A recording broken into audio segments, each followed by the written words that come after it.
Anyway, we are absolutely thrilled today to finally introduce Dwyane Wade as a Chicago Bull. Sounds good, doesn't it? Obviously, you know, we're very excited to get a guy that's been a 3-time world champion, that's been a 12-time All-Star, and is going to be a future Hall of Famer. But I think as importantly, and maybe overlooked, is just the presence and intangibles that Dwyane is going to bring to this organization and to this team. And from the locker room to the practice floor to how he interacts with teammates, how he prepares, how he pushes guys, just overall in knowing him and studying him over the years, his makeup and character, his work ethic, and his commitment to winning is something that I think is really going to serve our team well. And you look at our team, and we've basically got a young team. We've got 10 players now with 3 years or less experience. And to have Dwyane come in and kind of show these guys the way, I don't think you can put a value on something like that. And then when you add on top of that what he produces each and every night on the floor, and I think you can see that we're getting a special player and we're getting a special person. And I think that's why everybody here in the city of Chicago and with the Bulls organization is so excited to add Dwyane Wade to our organization and to our team. So we want to welcome Gabrielle and the Wade family. We had dinner before they left. We also want to welcome a bunch of dogs. I forget how many. I guess they'll have to get used to the winter. And then most of all, we want to welcome Dwyane back home to Chicago.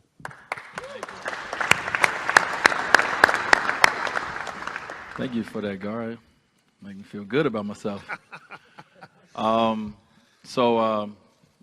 to everybody out there. Some of you I've been in a locker room with after wins or losses here in Chicago, and some of you I haven't. But you guys are going to hear a lot from me and see a lot of me for a little while. So I'm thankful to be here today. This is one of those moments for me that is a dream come true.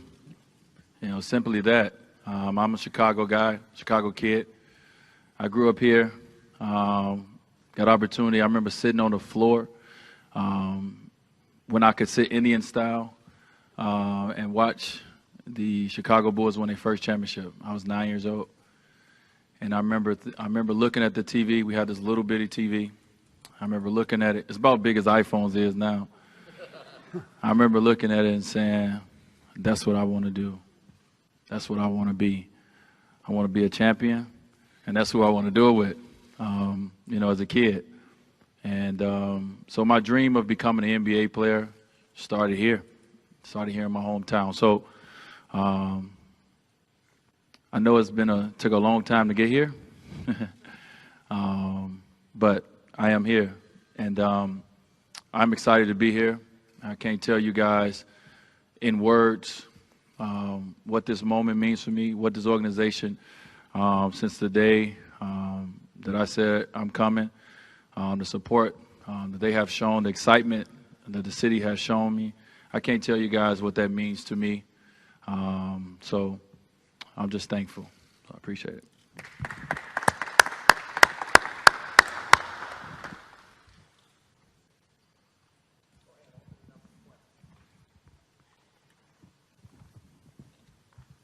Dwyane, you said you dreamed of playing for the Bulls. Did you ever dream of playing for the Bulls during these last 13 years when you were in Miami? If y'all could do me one favor, can y'all say y'all name so I can put the name to the face? Mike McGraw, Daily Herald. Thanks. There you go, Mike. I did, Mike. So let's go back down memory lane for a minute. I came out into the draft in 2003. I had a lot of workouts. But I had 2 workouts with one team, and it was the Chicago Bulls. And I went into that day in June thinking I'm gonna be playing for my hometown team.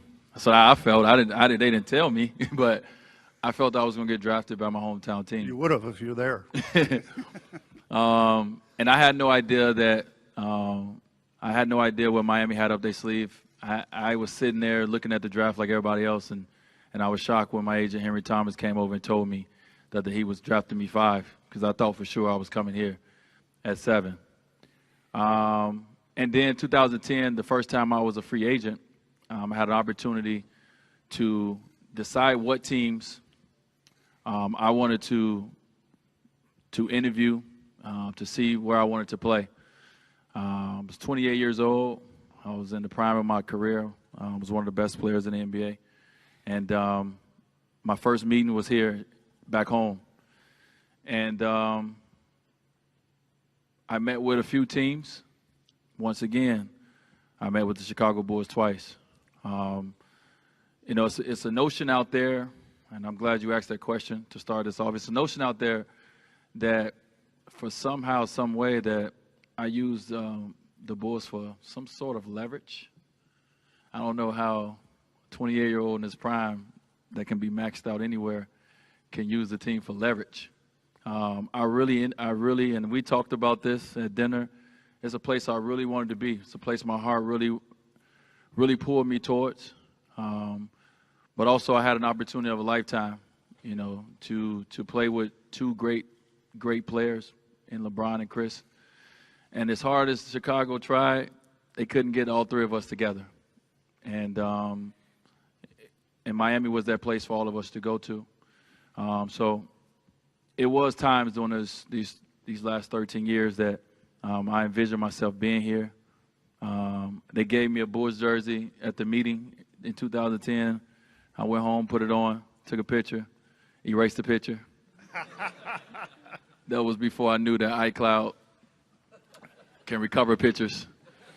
But it was, to answer your question, it was moments. Dwyane, Joe Colley from the Chicago Sun-Times. You guys went through this in Miami, the whole idea of whose team it is when LeBron got there. And now Jimmy and Rondo have talked about that now. Is there a significance to whose team it is? And secondly, should rings on the finger dictate whose team it is? I think it's Jerry Randall's team. Yeah, that's the last I checked. It's Jerry Randall's team. I think, it's funny to be sitting in this seat. I remember when Shaquille O'Neal came to Miami, coming from the Lakers, 3 championships, came to Miami. We had no championships at the time. And I remember his press conference. And I was playing in the Olympics at the time, like Jimmy is right now. And I remember Shaq said, we're not going to go through this all year. He said, it's Dwyane Wade's team. So we're not going to go through this all year. This is Jimmy Butler's team. Myself and Rondo are here to bring what we bring as athletes to this team and to this city. He's a young bull on this team. He's a 26-year-old that can play 40 minutes if coach wants him to, and maybe more. I ain't trying to do all that. And we're going to depend on him a lot. This is a guy who I've known since Marquette University, and great university, by the way, Mark. That I have a tremendous amount of respect for. And as much as Gar and John Paxson and everyone did an amazing job of making sure that this can happen, this wouldn't have happened if it wasn't for Jimmy Butler. Jimmy Butler called me and told me he wanted me here. And that was huge because at the time I didn't know. I mean, think about it. Hometown kid Derrick Rose here. And, he finally leaves. And Noah, who's very known here, he leaves. It's now Jimmy's team. So to want to bring in a guy like myself and Rondo, et cetera, it shows what he's about. He's about winning. And the individual stuff will come from that. And I think Jimmy understands that. So it won't be a tug and pull of who team it is. We're all playing together. We all have one common goal, and that's to win. Jimmy is going to be Jimmy Butler, and I think he's going to grow and be a better ball player because of what Rondo brings to the game and because of what I bring. Hi, Casey Johnson with the Chicago Tribune. How you doing, Casey? Hi. With the league trending towards three-point shooting, Dwyane, how do you envision the basketball fit between yourself, Jimmy, and Rajon? Obviously, you've got other pieces, but with you three guys kind of being the primary ball handlers, how do you envision the basketball fit? Yeah, well, the league's trending that way. Obviously, every team ain't good at that game. That's why, Golden State has been in the finals the last 2 years. That's their game. They're good at that. So I don't think it's for everyone to play, unless you have the personnel to play it. It's not our personnel. It's not a game we're going to try to play, And that's, we have guys who can make shots. But I'm not going to lie and say, we're going to all shoot 50% from three next year. Our career, you can look at the numbers, are pretty much, I am a better three-point shooter than my number, by the way. I show it in the playoffs. But we have our own strengths. And with those strengths is what we're going to bring to this game. We're not going to come out there and try to be Stephen Curry. That's not our game. As much as my son loves Stephen Curry, sorry, he's not your dad. I am. So what I'm going to do is I'm going to play my game, and I'm going to play my game within, obviously what the system is, what, the team needs from me. And at the end of the day, last time I checked, the ball has to go through the basket. And I've been pretty successful putting it through the basket. Jimmy's has been pretty successful. He's going to be even more successful. And Rondo's going to know how to make sure he gets everybody the ball to put it in the basket as well as possible. So, our job is to play to our strengths, to work on our weaknesses as well, as we know how teams may try to defend us. But let's not go away from what got us here. So we're going to continue to be who we are. Dwyane, David Haas, Chicago Tribune. As much as everyone understands how special it is for you to come home and play for the Bulls, how much of it was that drawing you home, and how much of it was the perceived sort of rift with Pat Riley? And had he handled things differently, would you be here today? I have no rift with Pat Riley. It's funny that reports come out about a lot of different things. I've never seen nobody around me and Pat in the office when me and him just been talking. I didn't see no one CC'd on the emails that we talk about. I have no rift. I have nothing but respect for what he's done in this game. I have so much to learn. So I have no rift, in that. For me as a player, when you get opportunities to be a free agent, you have to sit and you have to look and see what is the best situation for you. And 2010, the best situation for me was to play with Chris and LeBron because I wanted to be able to compete for championships. That was what I felt was best. The other two opt-out seasons, last year, I wanted more money. Just to be real. I got more money.